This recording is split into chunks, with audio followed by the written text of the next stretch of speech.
हाँ तो नमस्कार दोस्तों, आप सभी का देव क्लासेज बूंदी ऑनलाइन प्लेटफॉर्म में आपका स्वागत है। देखिए दोस्तों, क्लास अपनी थोड़ी बहुत लेट हो गई, इसके लिए मैं क्षमा प्रार्थी हूँ आपसे। फिर भी अपन अपनी क्लास को आगे शुरुआत करते हैं। सभी को नमस्कार दोस्तों, नमस्कार बेटा सभी को, गुड आफ्टरनून, गुड इवनिंग बेटा, नमस्ते बेटा। देखिए नमस्ते नमस्ते बेटा, नमस्ते, बहुत अच्छा लग रहा है बेटा, नमस्ते सभी को, बहुत बढ़िया, नमस्ते बेटा, गुड इवनिंग, राम राम भाई। देखिए दोस्तों, अपन शुरुआत करते हैं अपनी क्लास की। आपको ध्यान में होगा कि अपन इतिहास पढ़ रहे हैं और दोस्तों सबसे महत्वपूर्ण ये बात है कि आपको अपनी जो पढ़ाई है उसको और भी अच्छी तरीके से करना होगा। क्योंकि जैसे अपन बात करें रेट के विद्यार्थियों को, नमस्ते बेटा सभी को, बहुत बहुत नमस्ते। मैं बता रहा था कि रेट जो विद्यार्थी है उनके लिए विशेष रूप से आपको ध्यान में रखना होगा बेटा। क्योंकि आपकी जो एग्जाम है उसकी बेटा डेट आ चुकी है और आपको जो अपनी तैयारी है बेटा उसको और मजबूत करने की आपको आवश्यकता है। बेटा जब आप इस महान युद्ध के अंदर उतर चुके हैं तो आप अपने जो युद्ध के अस्त्र और शस्त्र है उनके साथ में आपको पूर्ण रूप से अपने तैयारी को इतनी मजबूत और इतनी अच्छी करनी है कि जिससे आप ये रीट का महायुद्ध जीत सके। दोस्तों जो और भी अदर की तैयारी कर रहे हैं, मैं उन साथियों से भी दोस्तों से भी कहना चाहूँगा कि दोस्तों आप भी अपने इस महायुद्ध की तैयारी के अंतर्गत कमी नहीं छोड़े। क्योंकि दोस्तों अपने हर एक ऐसी चीज होती है अपने इस युद्ध को जीतने के लिए, वर्तमान समय में जो आपका कंपटीशन का जो एक युद्ध है, इस युद्ध को जीतने के लिए दोस्तों आपको एक छोटे छोटे जो संसाधन होते हैं उन संसाधनों की कमियों के कारण हमारा जो सिलेक्शन है दोस्तों वो बिगड़ जाता है। आपको इन सभी छोटी छोटी चीजों को ध्यान में रखते हुए बेटा आपको अपना जो युद्ध है उसको जीतना। क्योंकि कई बार ऐसा होता है कि एक मामूली सी गलती के कारण दोस्तों आपका सिलेक्शन रह जाता है और आप बहुत बड़े दुखी होते हैं। इसलिए दोस्तों आप सभी को जो अपना तैयारी है उसको एक इतने अच्छे तरीके से मजबूत करना है जिससे आपका सिलेक्शन हो सके। देखिए दोस्तों अपन शुरुआत करते हैं अपनी क्लास के आगे। भारतीय इतिहास के अंतर्गत दोस्तों अपन देख रहे हैं कि आपका जो चैप्टर था वो चैप्टर दोस्तों मौर्य काल चल रहा था। मौर्य काल दोस्तों हम 1 या 2 दिन के अंतर्गत अब पूरा कर देंगे क्योंकि रोजाना की जिससे आपकी 2 क्लास होती है तो 2 क्लास के अंतर्गत सभी को नमस्कार बेटा। सभी को जो साथी जुड़े हैं मैं उन सभी को एक बार फिर तहे दिल से नमस्कार करता हूं साथियों। और अपने जो टॉपिक है उस पर मैं आता हूं क्योंकि टाइम बहुत हो चुका है। देखिए बेटा अपन देख रहे हैं बेटा आपके मौर्य काल।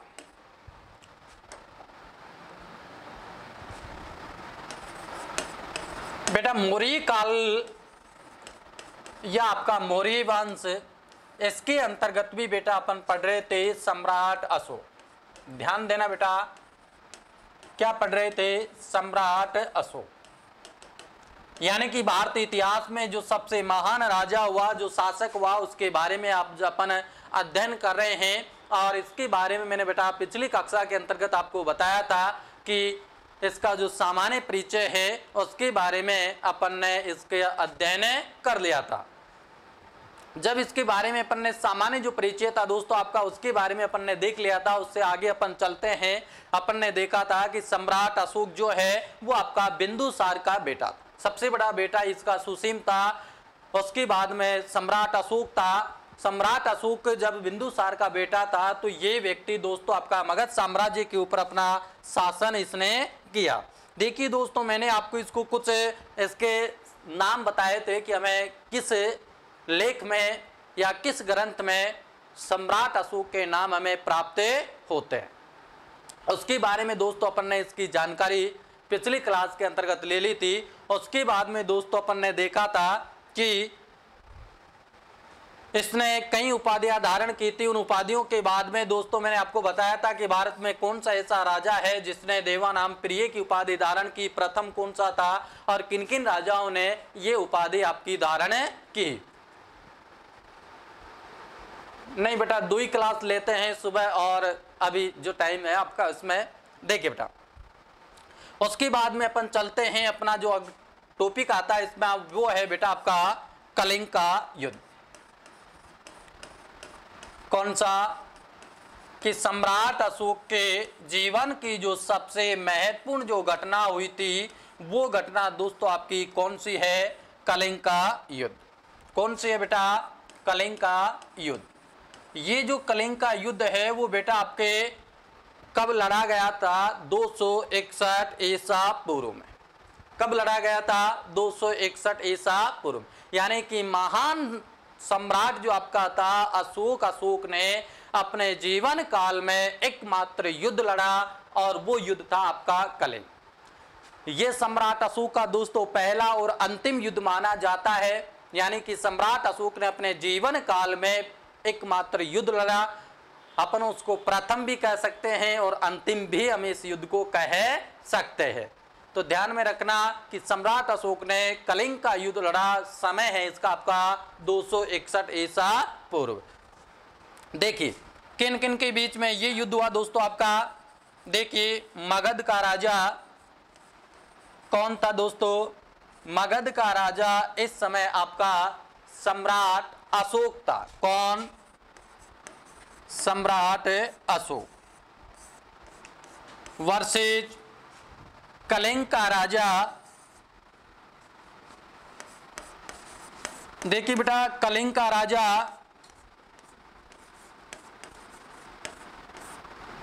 आपका जो युद्ध हुआ था कलिंग का, मगध का राजा उस समय सम्राट अशोक था और कलिंग का राजा कौन था बेटा? नंदराज। कौन था?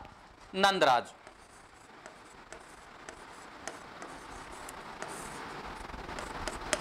ये युद्ध दोस्तों आपका मगध के राजा अशोक और कलिंग के राजा नंदराज के बीच में लड़ा गया। कब लड़ा गया बेटा? ये युद्ध आपका लड़ा गया था 261 ईसा पूर्व में। ध्यान देना बेटा कब लड़ा गया था? हाँ बेटा बिल्कुल शुरुआत से पढ़ा रहे हैं, इसमें कोई एक भी टॉपिक आपका छूटा नहीं है। मैंने जब से क्लास लिया आपकी मौर्य काल की, हालांकि मैंने पहले मौर्य काल का एक पार्ट शुरुआत में पढ़ा दिया था, उसके बाद में दोस्तों मैंने फिर से इसको शुरुआत वहीं से की है जहां से आपका मौर्य काल शुरू होता है। तो देखिए बेटा जो आपका कलिंग का युद्ध है समय 261 ईसा पूर्व में ये युद्ध आपका लड़ा गया था। और किन किन के बीच में लड़ा गया था दोस्तों? मगध के राजा सम्राट अशोक और कलिंग के राजा नंदराज के बीच में 261 ईसा पूर्व में आपका यह युद्ध लड़ा गया था। ध्यान में देना कि प्राचीन काल में आपका जो कलिंग है ये दोस्तों वर्तमान में उड़ीसा राज्य को बोलते, यानी कि आपका जो वर्तमान में उड़ीसा राज्य है उसको प्राचीन काल में क्या नाम दिया गया था? कलिंग के नाम से जाना जाता था। ध्यान में देना इस समय आपकी मगध की राजधानी पटना थी या पाटलिपुत्र। ध्यान देना बेटा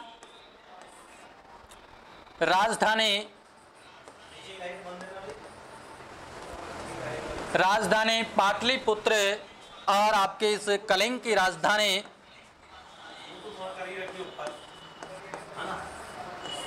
धौली थी।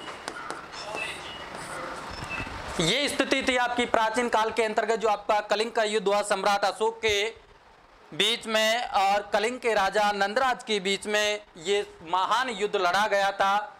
इस युद्ध में दोस्तों जो अंतिम विजय आपकी प्राप्त हुई थी वो देखिए दोस्तों। विजय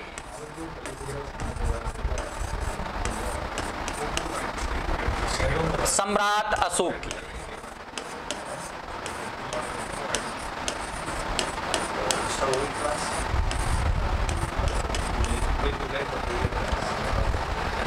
देखिए बेटा एक बार इधर सामने देखने का प्रयास कीजिएगा।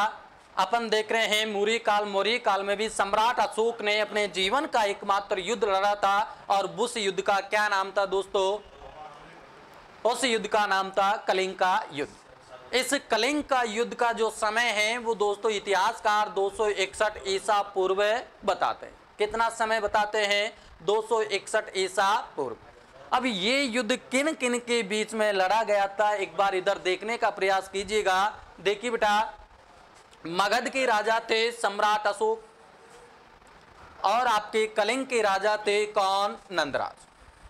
इन दोनों के बीच में आपका कलिंग का महान युद्ध लड़ा गया और इस युद्ध में अंतिम विजय किसको मिली? सम्राट अशोक को कलिंग के युद्ध में विजय प्राप्त हुई। अंतिम विजय यानी कि विजय किस राजा को प्राप्त हुई? सम्राट अशोक को इस युद्ध के अंतर्गत विजय प्राप्त हुई। देखिए, मगध की राजधानी उस समय आपकी पाटलिपुत्र थी और आपकी कलिंग की राजधानी या नंद राजा की राजधानी धौली थी। ध्यान में देना बेटा, यहां तक कोई समस्या नहीं है कि प्राचीन काल में मगध की राजधानी पाटलिपुत्र और कलिंग की राजधानी धौली थी और ये युद्ध जो लड़ा गया था वो दोस्तों सम्राट अशोक और कलिंग के राजा नंदराज के बीच में लड़ा गया था और इसमें विजय किसको प्राप्त हुई थी? सम्राट अशोक को इस युद्ध में विजय प्राप्त हुई थी। तो यहां तक बेटा कोई समस्या, यहां तक समझ में आपके आ गया होगा। आगे चले बेटा, देखिए आगे अपन चलते हैं। देखिए अभी इस युद्ध के बारे में और देख लेते हैं विस्तार से कि आपका जो कलिंग का युद्ध है इसका उल्लेख हमें कहां पर प्राप्त होता है। देखिए बेटा, कलिंग के युद्ध का उल्लेख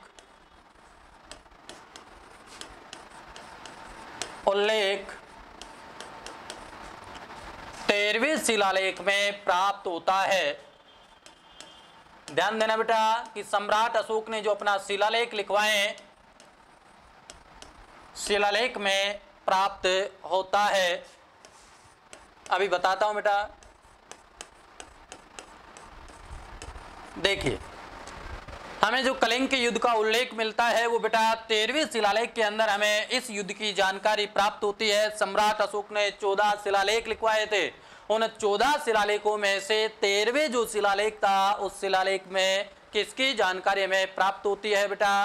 कलिंग के युद्ध की जानकारी हमें प्राप्त होती है। ध्यान देना, कई बार ये क्वेश्चन आपका यहाँ से डायरेक्ट पूछा गया है। हजारों बार ये लाइन आपकी कई एग्जामों के अंतर्गत पूछी गई है, इसलिए इसको बेटा थोड़ा ध्यान में रखना कि कलिंग के युद्ध का उल्लेख हमें कहाँ पर प्राप्त होता है। तो वो है बेटा आपके 13वें शिलालेख के अंदर हमें इस युद्ध की जानकारी प्राप्त होती है।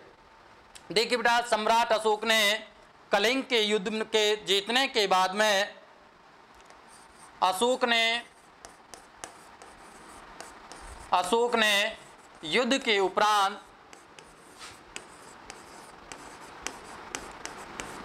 उपरांत कलिंग को, ध्यान देना बेटा कि सम्राट अशोक ने युद्ध के उपरांत दोस्तों कलिंग को या कलिंग में 2 प्रशासनिक केंद्र बनाए। प्रशासनिक केंद्र बनाए कौन कौन से थे कि सम्राट अशोक ने जब कलिंग का युद्ध जीता और जीतने के बाद में जो कलिंग था वहां पर बेटा 2 प्रशासनिक केंद्र बनाए। देखिए कौन कौन से थे। पहला जो प्रशासनिक केंद्र था जो सम्राट अशोक के द्वारा बनाया गया था वो है बेटा आपका उत्तरी केंद्र। कौन सा है? उत्तरी केंद्र। दूसरा है बेटा आपका दक्षिणी केंद्र। कौन सा है? दक्षिणी केंद्र। देखिए बेटा, इनके जो केंद्र थे इनकी राजधानियां देखिए एक बार आप। उत्तरी केंद्र थी उसकी राजधानी बेटा आपकी धौली थी और जो दक्षिणी केंद्र है उसकी राजधानी बेटा आपकी जोगढ़ थी। कौन सी थी? जोगढ़। सम्राट अशोक ने 2 केंद्र बना दिए। दोनों की राजधानियां इस प्रकार है, यानी कि जो कलिंग राज्य था उसके अंतर्गत 2 प्रशासनिक केंद्र सम्राट अशोक ने बना दिए। क्यों? क्योंकि अपने प्रशासन को सही तरीके से चलाने के लिए सम्राट अशोक ने कलिंग को 2 भागों में प्रशासनिक रूप में विभाजित कर दिया। देखिए दोस्तों, जब प्रशासनिक रूप में भागों में विभाजित कर दिया, उनकी राजधानियां थी धौली और जोगढ़। एक बार इधर और देखने का प्रयास कीजिए, मैं एक बार और इसको समझा देता हूं बेटा। देखिए, सम्राट अशोक ने कलिंग के युद्ध के उपरांत यानी कि युद्ध के बाद में कलिंग के युद्ध का जो हमें उल्लेख प्राप्त होता है कौन से शिलालेख में होता है? 13वें शिलालेख में हमें इस युद्ध का उल्लेख मिलता है। देखिए बेटा जो शिलालेख हैं, जो इसकी इनकी बात है वो अभी अपन देख लेंगे आगे, जो से आपके आएंगे कि क्या है क्या नहीं है, प्रथम में क्या है, दूसरे में क्या है, और शिलालेख है क्या, स्तंभ लेख क्या है, गुहा लेख क्या है, ये सभी चीजें अपन वहां देख लेंगे। क्योंकि आपके मन में प्रश्न उठ रहा होगा कि है क्या, तो बिल्कुल एक एक चीज की जो जानकारी है दोस्तों अपना अच्छी तरीके से इसके बारे में देखेंगे, तो आप इतनी टेंशन ना ले। तो कलिंग के युद्ध का उल्लेख हमें कहाँ प्राप्त होता है, 13वें शिलालेख के अंदर हमें इसकी जानकारी प्राप्त होती है। सम्राट अशोक ने शिलालेख लिखवाए, उन शिलालेखों में से जो 13वां शिलालेख है उसमें हमें इस युद्ध की जानकारी प्राप्त होती है। ध्यान देना, सम्राट अशोक ने युद्ध के उपरांत कलिंग में 2 प्रशासनिक केंद्र बनाए। कितने केंद्र बनाए प्रशासनिक? 2 केंद्र बनाए, उत्तरी केंद्र और दक्षिणी केंद्र। ध्यान देना बेटा, उत्तरी केंद्र और दक्षिणी केंद्र। उत्तरी केंद्र की जो राजधानी थी वो दोली है, और दक्षिणी केंद्र की जो राजधानी थी वो क्या है, जौगढ़। तो यहां तक कोई दिक्कत नहीं बेटा। चले आगे चले बेटा, यहां तक समस्या नहीं है। देखिए आगे चलते हैं। देखिए बेटा एक बार आगे अपन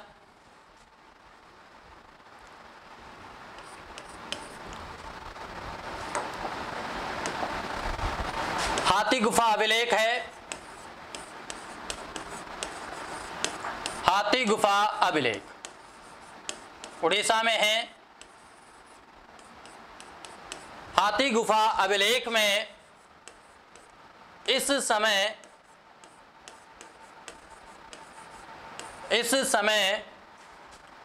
कलिंग का राजा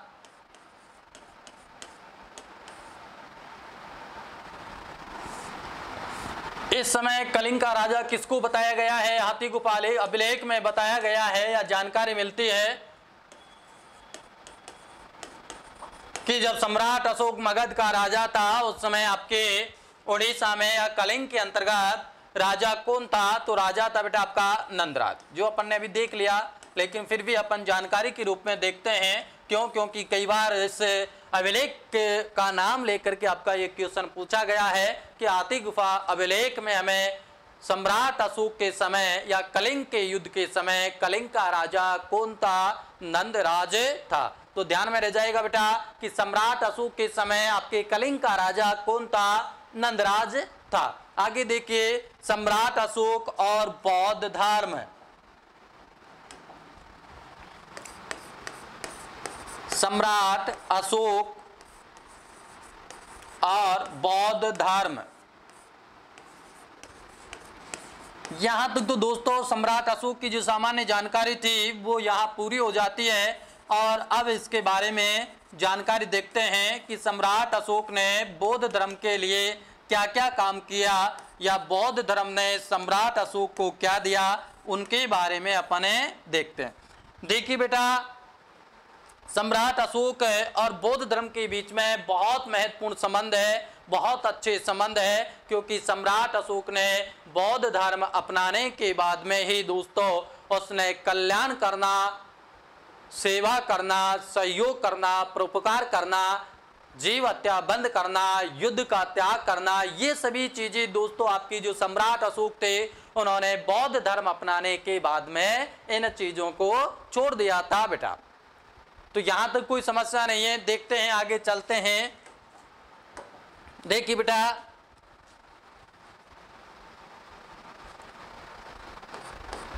अशोक को निग्रोध और उपगुप्त ने बौद्ध धर्म में दीक्षित करवाया।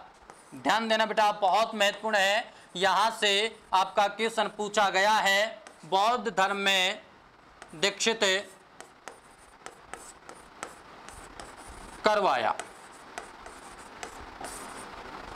यहां से आपका क्वेश्चन पूछा गया है कि सम्राट अशोक को बौद्ध धर्म में दीक्षित किसने करवाया, नाम लेकर के पूछा जाता है। और इसमें आपका दोस्तों निग्रोध और उपगुप्त नामक जो आपके बौद्ध धर्म के सन्यासी या गुरु थे, इन दोनों व्यक्तियों ने मिलकर के या दोनों व्यक्तियों के विचारों से प्रभावित होकर के अशोक ने बौद्ध धर्म को अपनाया। एक बार और देख लीजिए बेटा, इसका एक्सप्लेन अपना और कर देते हैं। देखिए, सम्राट अशोक के बारे में, सम्राट अशोक के समय में आपके कलिंग के राजा के बारे में हमें जानकारी मिलती है कि सम्राट अशोक के समकालीन कलिंग का राजा कौन था, नंदराज था। इसकी जानकारी हमें कहां से प्राप्त होती है बेटा, इसकी जानकारी हमें हाथी गुफा अभिलेख है आपका उड़ीसा के अंतर्गत या कलिंग के अंतर्गत, इस अभिलेख से हमें ये जानकारी प्राप्त होती है। जानकारी कहां से मिल रही है, हाथी गुफा अभिलेख से। उसके बाद में अपन देख रहे हैं सम्राट अशोक और बौद्ध धर्म, कि सम्राट अशोक और बौद्ध धर्म के बीच में क्या संबंध था, कि सम्राट अशोक को निग्रोध और उपगुप्त नामक साधु सन्यासियों ने बौद्ध धर्म में दीक्षित करवाया। ध्यान देना, किसमें दीक्षित करवाया बेटा, बौद्ध धर्म में दीक्षित करवाया। किसको, सम्राट अशोक को। किन किन व्यक्तियों ने, निग्रोध और उपगुप्त नामक जो व्यक्ति थे, इन दोनों व्यक्तियों ने मिलकर के या इनके विचारों से प्रभावित होकर के सम्राट अशोक बौद्ध धर्म को अपना लिया था।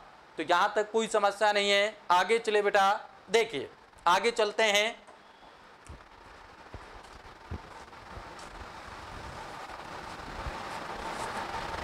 देखिए बेटा,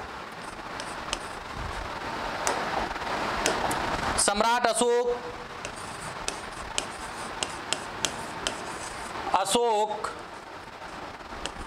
ने अपने शासन के, ध्यान देना बेटा, सम्राट अशोक ने अपने शासन के, सम्राट अशोक ने अपने शासन के 10वें वर्ष में बोध गया की यात्रा की,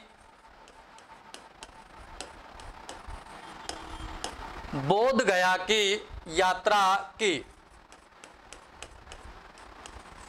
ध्यान देना बेटा कि सम्राट अशोक ने अपने शासन काल के 10वें वर्ष में किसकी यात्रा की, बोध गया की यात्रा की। उसके बाद में हमें रोमनदेही अभिलेख है, उसमें वर्णन मिलता है बेटा, रोमनदेही अभिलेख में, रोमनदेही अभिलेख है, इसमें हमें वर्णन मिलता है कि शासन के 20वें वर्ष, शासन के 20वें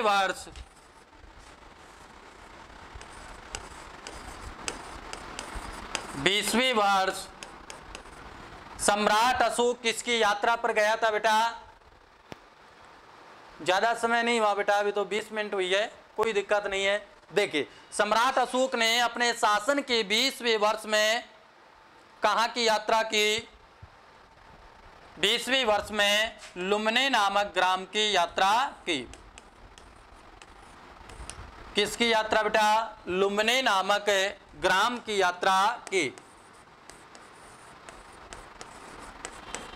बेटा अपन पढ़ रहे हैं सम्राट अशोक और बौद्ध धर्म, तो बौद्ध धर्म के बारे में देख रहे हैं कि सम्राट अशोक ने अपने शासन के 10वें वर्ष में कहां की यात्रा की, बोध गया की यात्रा की। और रोमनदेही अभिलेख में उल्लेख है कि सम्राट अशोक शासन के 20वें वर्ष में किसकी यात्रा की, लुम्ने नामक ग्राम की यात्रा सम्राट अशोक ने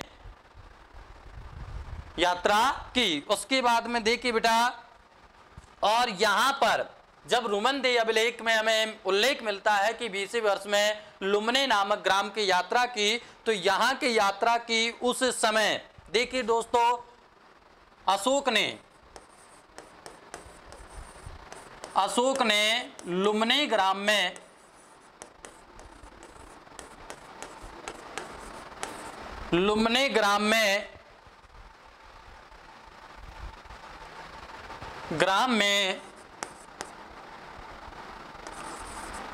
धर्म कर से मुक्त कर दिया।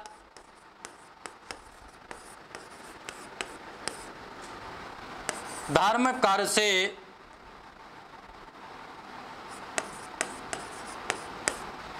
लुम्बिनी ग्राम को सम्राट अशोक ने जब यहाँ की यात्रा की तो बेटा धर्म कर से मुक्त कर दिया, और धर्म कर से मुक्त करने के साथ साथ यहाँ पर भूमि कर, ध्यान देना बेटा, यहाँ पर भूमि कर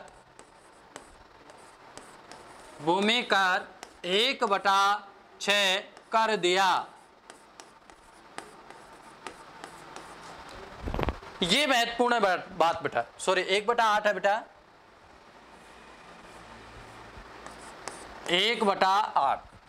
एक बार इधर देखने का प्रयास कीजिए, देखिए अपन समझते हैं इस चीज को कि क्या है ये लफड़ा और क्या नहीं है। देखिए दोस्त, सम्राट अशोक और बौद्ध धर्म के संबंधों के बारे में अपन पढ़ते हैं कि क्या है और क्या नहीं है। जैसे सम्राट अशोक ने बौद्ध धर्म को अपना लिया, दीक्षित हो गया। क्यों? क्योंकि निग्रोध और उपगुप्त ने आपके सम्राट अशोक को बौद्ध धर्म के अंतर्गत दीक्षित करवा दे। तो जब सम्राट अशोक ने बौद्ध धर्म को अपनाया तो अपनाने के बाद में सबसे पहले सम्राट अशोक ने अपने शासन काल के 10वें वर्ष में, ध्यान देना बेटा ये महत्वपूर्ण है, शासन काल के 10वें वर्ष में सम्राट अशोक कहां पर गया? बोध गया की यात्रा इस भाई साहब ने की। बोध गया बौद्ध धर्म का सबसे प्रमुख स्थान माना जाता है, तो वहां की यात्रा किसने कर ली? सम्राट अशोक ने। उसके बाद में रुमनदेही अभिलेख में शासन के बेटा 20वें वर्ष में सम्राट अशोक ने यात्रा की। शासन के कितने वर्ष में बेटा? 20वें वर्ष में कर दी। शासन के 20वें वर्ष में किसकी यात्रा की? रुमनदेही अभिलेख के अनुसार लुम्बिनी नामक ग्राम की यात्रा की। उसके बाद में सम्राट अशोक ने जब लुम्बिनी नामक ग्राम में यात्रा की तो यहाँ की जनता को बेटा कर से मुक्त कर दिया, और पहले यहाँ पर जो भूमि कर था 1/6 था बेटा, उसको घटा करके कितना कर दिया? 1/8 कर दिया। यानी कि यहाँ के आर्थिक स्थिति की जानकारी हमें मिलती है। कई बार पूछा गया है कि किस अभिलेख में हमें सम्राट अशोक के आर्थिक संबंधों के बारे में जानकारी मिलती है, तो आर्थिक संबंधों के बारे में रुमनदेही अभिलेख से हमें जानकारी मिलती है कि लुम्बिनी नामक ग्राम में सम्राट अशोक ने यहाँ के लोगों को धर्म कर से मुक्त कर दिया, और भूमि कर 1/6 से कम करके कितना कर दिया बेटा? 1/8 कर दिया। तो यहाँ तक कोई समस्या नहीं है। आगे अपन चले, देखिए बेटा एक बार और देख लीजिए कि क्या है और क्या नहीं है।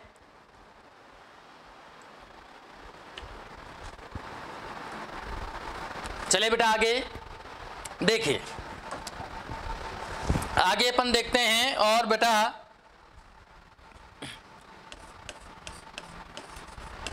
भाब्रू शिलालेख,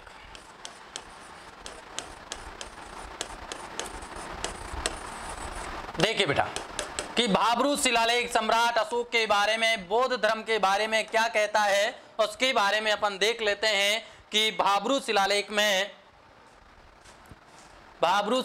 में सम्राट अशोक,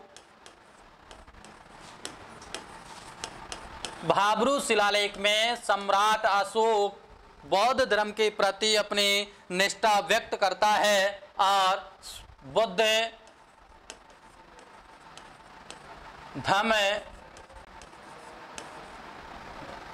धर्म के प्रति अपनी निष्ठा व्यक्त करता है, बुद्ध धर्म और संघ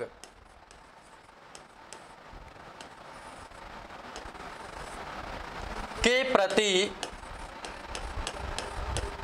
निष्ठा व्यक्त करता है।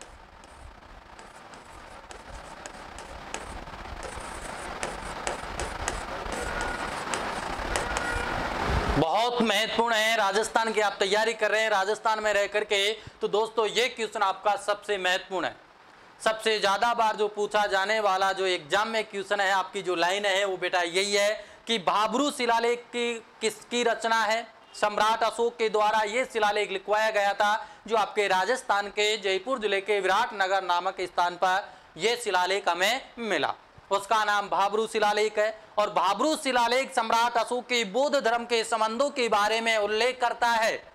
क्या उल्लेख करता है? कि सम्राट अशोक ने बौद्ध धर्म के प्रति बुद्ध धर्म और संघ के प्रति क्या व्यक्त करता है, निष्ठा व्यक्त करता है। यहां पर हमें पता चलता है कि सम्राट अशोक बौद्ध धर्म के प्रति कितना वो था। देखिए ये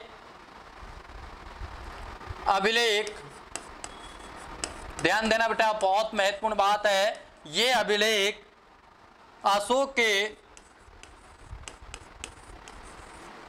के बौद्ध होने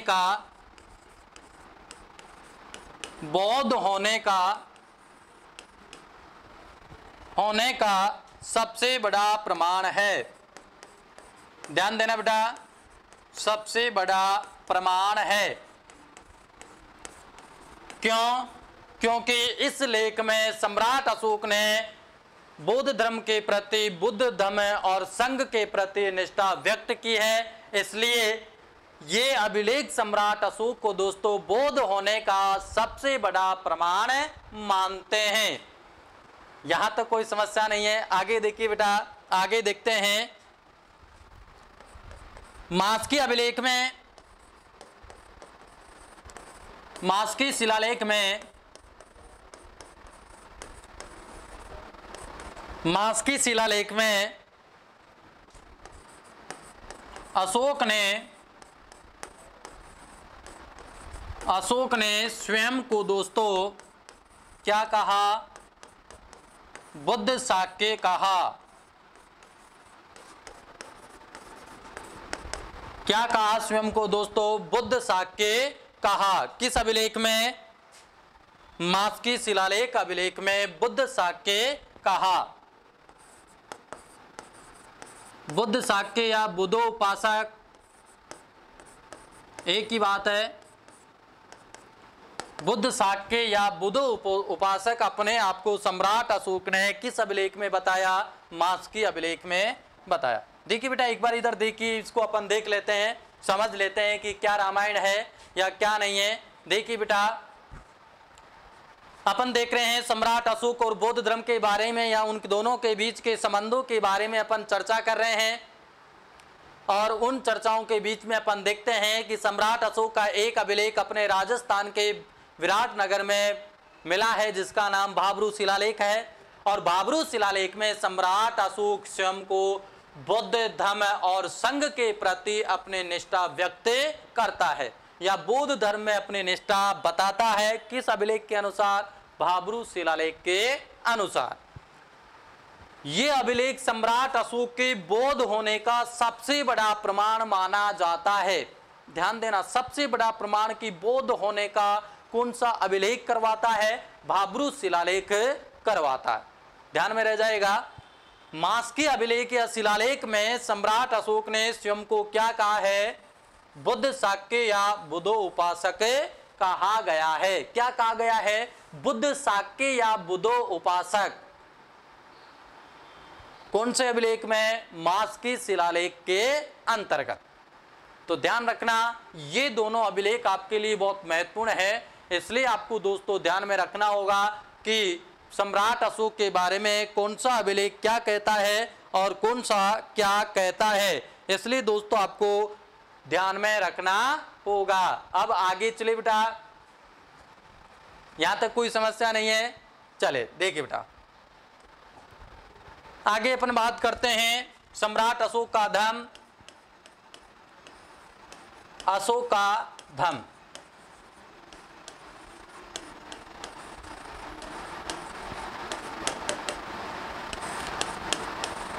कई बार क्वेश्चन आ जाता है कि सम्राट अशोक का धर्म क्या है।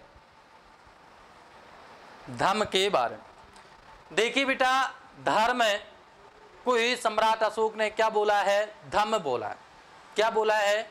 अपन धर्म बोलते हैं, लेकिन सम्राट अशोक ने क्या बोला है? धर्म बोला है। और इस धर्म की परिभाषा अपन देखते हैं दोस्तों कि देखिए कि धर्म है क्या। देखिए धर्म के बारे में देख लेते हैं कि धर्म है क्या। सम्राट अशोक ने अपनी प्रजा के, ध्यान देना बेटा, सम्राट अशोक ने अपनी प्रजा के नैतिक उत्थान के लिए, नैतिक उत्थान के लिए, ध्यान देना बेटा कि सम्राट अशोक ने अपनी प्रजा के नैतिक उत्थान के लिए जो नियम और कानून बनाए,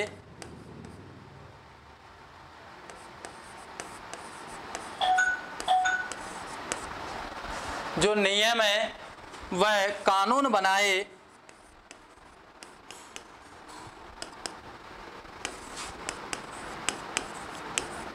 सम्राट अशोक ने अपनी प्रजा के नैतिक उत्थान के लिए जो नियम और कानून बनाए उसे ही अभिलेखों में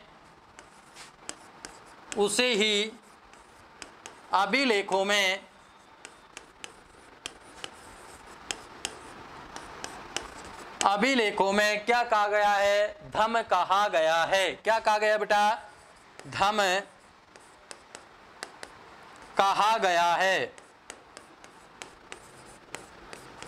देखिए बेटा, मैंने अभी बताया कि धम क्या है? धर्म है। अशोक ने धर्म को ही धम कहा है और धम की परिभाषा है। देखिए बेटा कि सम्राट अशोक ने अपनी प्रजा के नैतिक उत्थान के लिए जो नियम और कानून बनाए, क्या बनाए? नियम और कानून, उसे ही अभिलेखों में क्या नाम दिया गया बेटा? धम के नाम से जाना गया है। ध्यान देना कि कई बार क्वेश्चन तो नहीं आता, लेकिन आपको इसके बारे में जानकारी होनी चाहिए।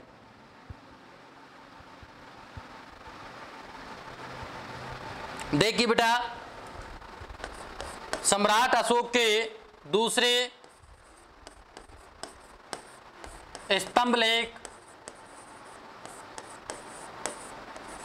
वह 7वें स्तंभ लेख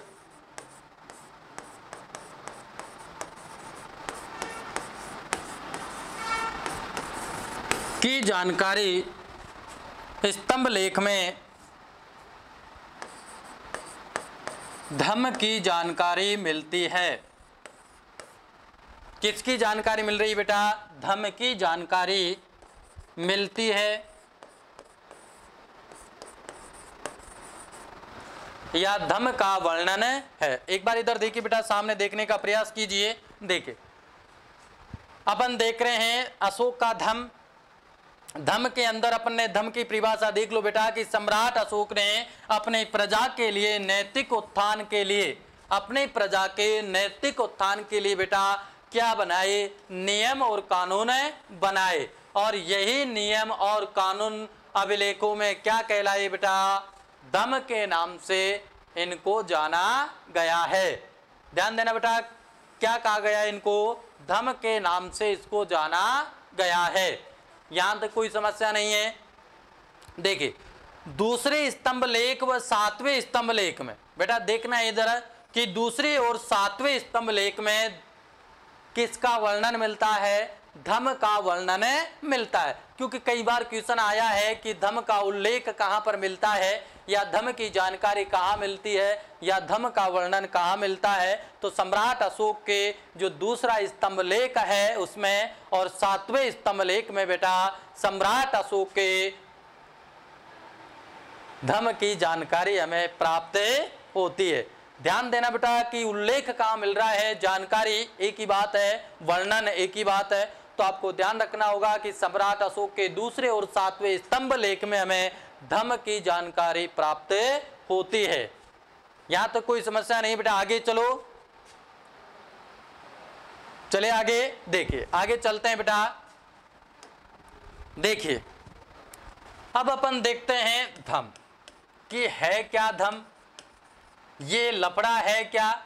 धम धम धम, ये बीमारी क्या है, इसके बारे में देखते हैं। देखिए बेटा, धम के बारे में सम्राट अशोक कहता है कि लोगों का कल्याण, ध्यान देना बेटा, लोगों का कल्याण, धम के बारे में सम्राट अशोक कहता है कि लोगों का कल्याण, दया, लोगों का कल्याण, दया, दान, सत्य, दया, दान, सत्य, क्रोध, क्रोध के बाद में निष्ठुरता,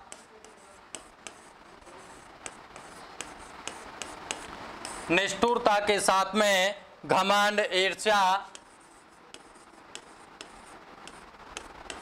घमंड, ईर्ष्या आदि पर नियंत्रण रखना।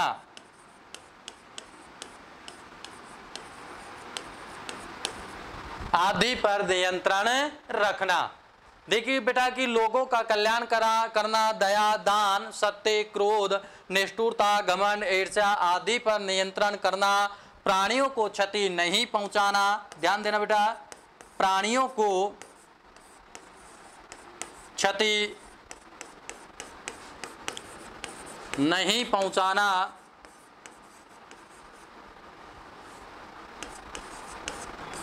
प्राणियों को क्षति नहीं पहुंचाना, माता पिता की सेवा करना,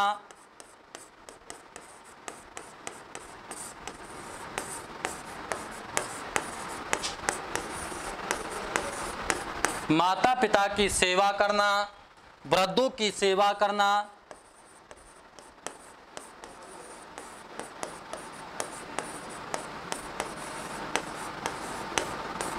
वृद्धों की सेवा करना, उसके बाद में गुरुजनों का सम्मान करना, गुरुजनों का सम्मान करना, और है बेटा इसके बाद में आता है कि मित्र, ब्राह्मण, दासों से अच्छा व्यवहार करना। ये इतनी बड़ी देखिए बेटा कि आपके जो वो है क्या धम है, धम की परिभाषा है कि धम के अंदर क्या क्या नियम और कानून सम्राट अशोक ने बनाए थे। जैसे हमारे धर्म के भी कुछ नियम और कानून होते हैं, वैसे ही सम्राट अशोक ने अपने धर्म के कुछ नियम और कानून बनाए थे, और उन नियम और कानूनों के अंतर्गत ये नियम और कानून है। सम्राट अशोक ने कहा धर्म के अंतर्गत कि लोगों का कल्याण करना, लोगों के प्रति दया रखना, लोगों को दान देना और हमेशा सत्य बोलना, और कभी भी क्रोध नहीं करना, और निष्ठुरता बनाए रखना, कभी घमंड नहीं करना, कभी ईर्ष्या नहीं करना। इन सभी पर क्या करना है, नियंत्रण व्यक्तियों को रखना पड़ेगा। यानी कि इन चीजों पर व्यक्ति के द्वारा, जनता के द्वारा नियंत्रण रखना पड़ेगा, तब जाकर के व्यक्ति धर्म का पालन या धर्म को रख सकता है। आगे हैं कि प्राणियों को क्षति नहीं पहुंचाना, प्राणियों को हमें दुख नहीं देना है या उन्हें हानि नहीं पहुंचानी है। माता व पिता की सेवा करना, कोई भी इंसान हो, सभी इंसानों को अपने माता और पिता की सेवा करना है, और वृद्ध जनों को की भी हमें सेवा करनी है। जो बड़े बूढ़े हैं, हमारे दादा दादी है, या उनसे भी कोई बड़े हैं, ताऊ ताई है, तो हमें सबकी क्या करनी है, सेवा करनी है। गुरुजनों का सम्मान करना है। सम्राट अशोक ने कितनी अच्छी बात कही है कि इनके साथ साथ धर्म के अंदर हमें गुरुजनों का सम्मान भी करना है। लेकिन अभी वर्तमान की दुनिया में ऐसा बहुत कम होता है। तो हमें किसका सम्मान करना है, गुरुजनों का सम्मान भी करना है। उसके बाद सम्राट अशोक ने धम्म में कहा कि हमें मित्र, ब्राह्मण और दासों से भी अच्छा व्यवहार करना है। तो ये आपके धम्म के अंदर कुछ नियम और कानून थे जो आपके सामने हैं। अब ये पूरे तो आपको याद रखना नहीं है, पूछता भी कभी नहीं है कि क्या नियम और कानून है, लेकिन कभी कभी अर्थ पूछ लेता है, तो ये चीज़ें आपको ऑप्शन में देगा कि कौन सा धम्म है या नहीं, तो वो आपको याद में रखना। आगे चले बेटा, देखिए आगे चलते हैं।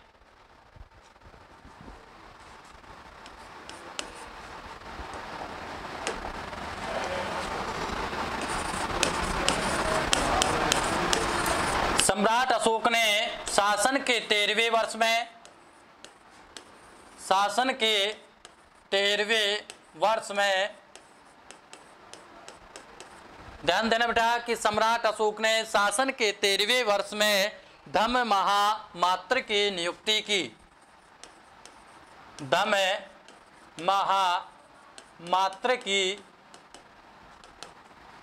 नियुक्ति की।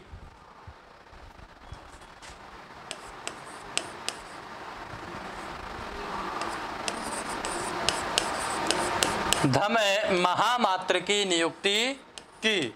सम्राट अशोक ने अपने शासन के 13वें वर्ष में धम महामात्र की क्या की? नियुक्ति की। उसके बाद में सम्राट अशोक ने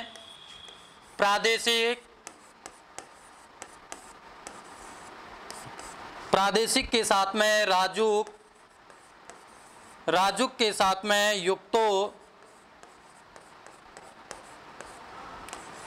प्रादेशिक राजुक और युक्तों को प्रति पांचवें वर्ष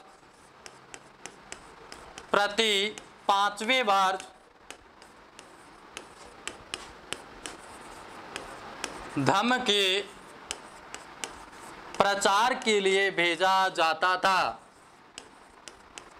किसके लिए भेजा जाता था बेटा? प्रचार के लिए भेजा जाता था। किसको? प्रादेशिक और राजुक और युक्तों को। सम्राट अशोक ने, ध्यान देना बेटा, सम्राट अशोक ने अपने पुत्र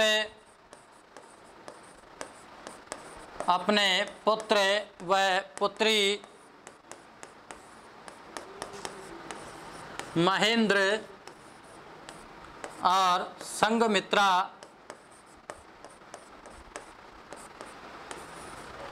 सम्राट अशोक ने अपने पुत्र व पुत्री महेंद्र व संघमित्रा को बौद्ध धर्म का प्रचार करने के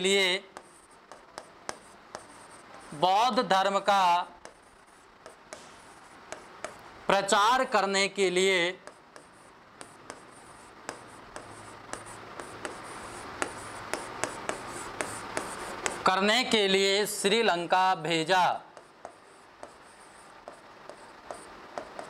कहाँ भेजा बेटा? श्रीलंका भेजा। सम्राट अशोक ने अपने पुत्र व पुत्री महेंद्र व संघमित्रा को प्रचार करने के लिए कहाँ पर भेजा? श्रीलंका भेजा।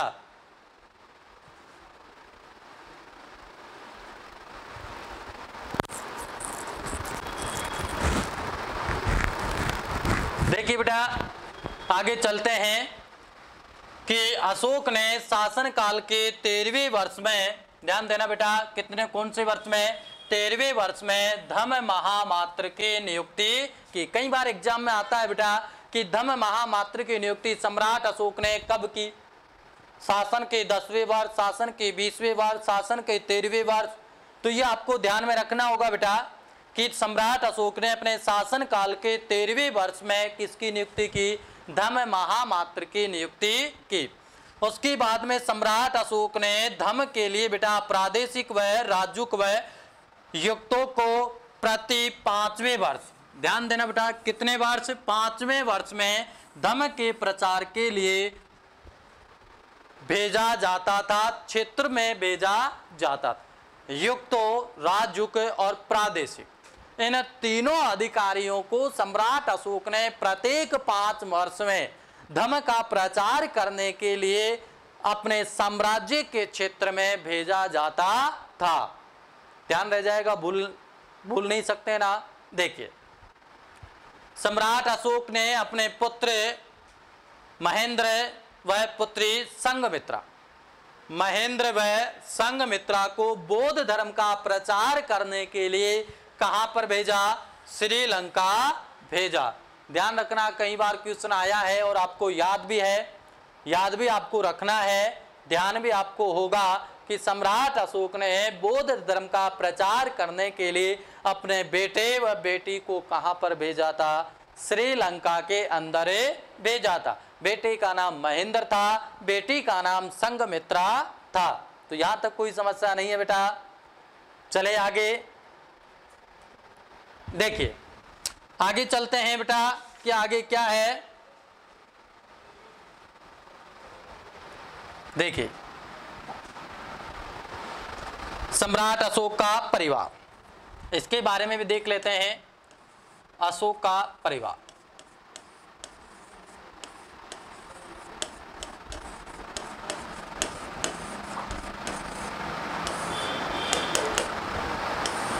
अशोक का परिवार में क्या क्या है क्या नहीं है उसके बारे में देखते हैं बेटा। देखिए,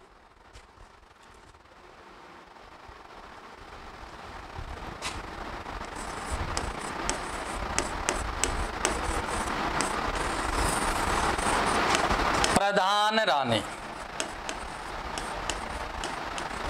सम्राट अशोक की प्रधान रानी कौन थी बेटा? कौन थी? असंधिमित्रा।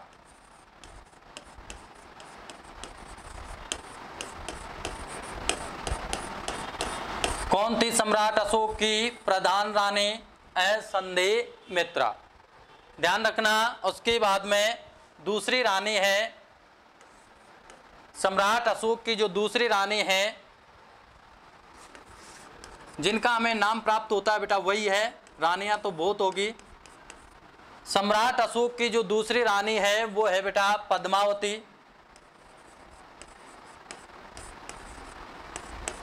दूसरी रानी का क्या नाम है बेटा? पद्मावती।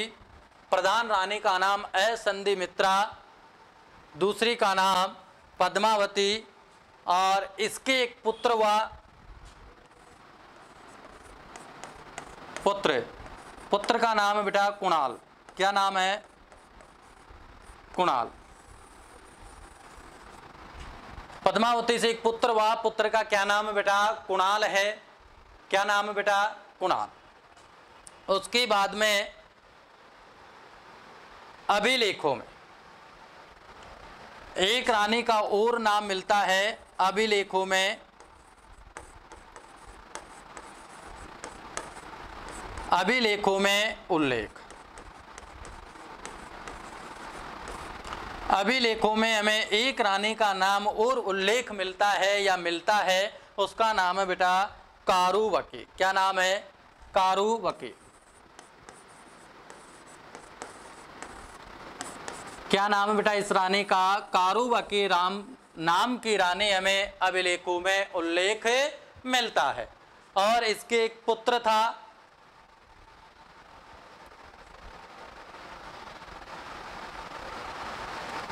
और अगली रानी का नाम है जिसका नाम है बेटा महादेवी। क्या नाम है?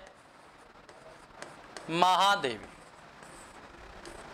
महादेवी के बेटा पुत्र और पुत्री महेंद्र और संघमित्रा।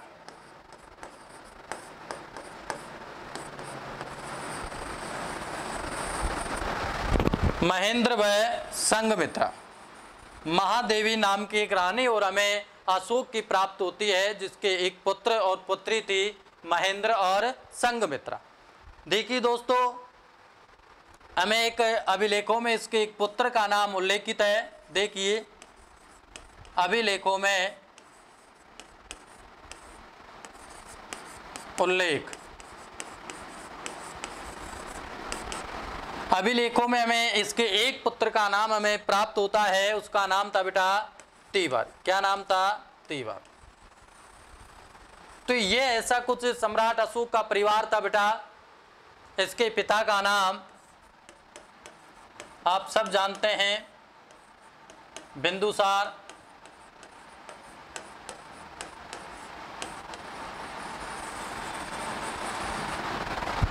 ये हो गया। देखिए बेटा, इधर देखिए, एक बार समझने का प्रयास कीजिएगा, बहुत महत्वपूर्ण है। यहाँ से आपका एक क्वेश्चन जरूर आने की संभावना रहती है। तो देखिए बेटा कि सम्राट अशोक की जो प्रधान रानी थी उसका नाम है असंधिमित्र। क्या नाम है? असंधिमित्र। एक दूसरी रानी है जिसका हमें नाम प्राप्त होता है, उस रानी का नाम है पद्मावती। पद्मावती के बेटा एक पुत्र है और उस पुत्र का नाम हमें मिलता है कुणाल। क्या नाम मिलता है बेटा? कुणाल। सम्राट अशोक की हमें एक रानी का नाम अभिलेखों में उल्लेख मिलता है और उस रानी का नाम है बेटा कारुवकी। क्या नाम है? कारुवकी। एक अन्य रानी का हमें उल्लेख मिलता है जिसका नाम है बेटा महादेवी, और महादेवी के हमें एक पुत्र महेंद्र और एक पुत्री संघमित्रा का हमें उल्लेख प्राप्त होता है। सम्राट अशोक के अभिलेखों में हमें एक पुत्र का उल्लेख मिलता है जिसका नाम बेटा तीवर बताया गया है। ध्यान देना, क्या बताया गया है? तीवर। सम्राट अशोक के पिता का नाम क्या है? बिंदुसार। तो यहाँ तो कोई समस्या नहीं है। एक बार और देखिए बेटा, मैं और समझा देता हूँ आपको इस चीज को। देखिए कि सम्राट अशोक की प्रधान जो रानी थी उसका नाम है संधिमित्र,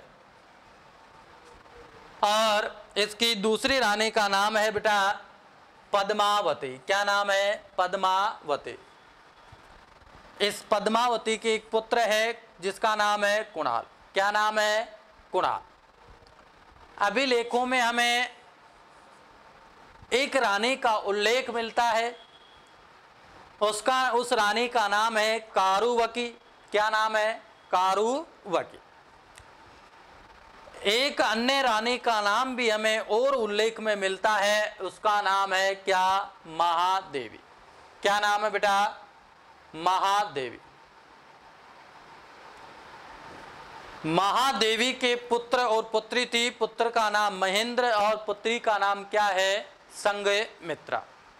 सम्राट अशोक के अभिलेखों में एक पुत्र का उल्लेख हमें मिलता है, और दोस्तों उस पुत्र का नाम है क्या? तेवर। क्या नाम है? तेवर। सम्राट अशोक के पिता का नाम बिंदुसार है।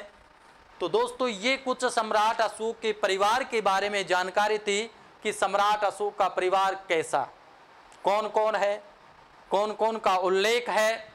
जो आपके सामने जिनका उल्लेख है वो आपके सामने है, जिनका उल्लेख नहीं है वो आपके सामने नहीं है। वो एग्जाम में भी नहीं होंगे आपके सामने, एग्जाम में भी वही होंगे बेटा आपके सामने जिनका उल्लेख है। तो ऐसा टेंशन लेने की कोई बात नहीं है, टेंशन देने की होती है बेटा, लेने की नहीं होती है। इसलिए आप टेंशन बिल्कुल भी मत लो कि किसी का उल्लेख है और किसी का नहीं है। तो यहाँ तक कोई समस्या नहीं है। तो आगे चले क्या बेटा? देखिए आगे अपन देखते हैं, और अभी मौर्य काल में क्या है क्या नहीं है उसके बारे में अपन देखते हैं बेटा। तो बेटा यहाँ तक का जो अपने क्लास है वो आज की क्लास को अपन यहीं पर फिनिश करते हैं बेटा, क्योंकि अब आगे आपकी और दूसरी क्लास लगेगी, है ना। इसलिए तो बेटा मैं तो यही कहता हूँ कि आप ज़्यादा से ज़्यादा जितने भी ऑनलाइन जो क्लासें आपको दी गई है, ऑल सब्जेक्ट, ये नहीं है कि इतिहास की, आप उसको पढ़ने का प्रयास कीजिए। घर पर भी बेटा आप एक अपना टाइम टेबल जो है वो निश्चित कर लीजिए, और निश्चित करने के बाद में बेटा आप उस टाइम के अकॉर्डिंग पढ़ा करो बेटा, और बिल्कुल टाइम वेस्ट मत किया करो कि इधर उधर आपका घूमना फिरना। अभी लॉकडाउन चल रहा है, ऑफलाइन क्लास से आपकी बंद है, इसीलिए आप शहर में नहीं आ सकते, गांव में रह कर के आप तैयारी कर रहे हैं। तो गांव में रह कर के इतनी अच्छी तैयारी करें कि आप कम से कम 8 से 10 घंटा पढ़ सके। इसीलिए बेटा आप ज़्यादा से ज़्यादा पढ़ने का प्रयास कीजिएगा, और जो ऑनलाइन है ऑफलाइन आपके पास में जो संसाधन है, चाहे नोट्स हो आपके या फिर किताबें हो आपके पास, उन सभी से आप पढ़ने का प्रयास कीजिएगा। हाँ, यदि जैसे ऑफलाइन आपके यहाँ क्लासेस शुरू हो जाती है तब फिर तब का अलग आनंद है, लेकिन तब तक आप ऑफलाइन जो क्लासें हैं उन ऑनलाइन जो क्लासें हैं उन्हीं को आप पढ़ने का प्रयास कीजिए। तो नमस्कार दोस्तों, आप सभी को बहुत बहुत धन्यवाद दोस्तों।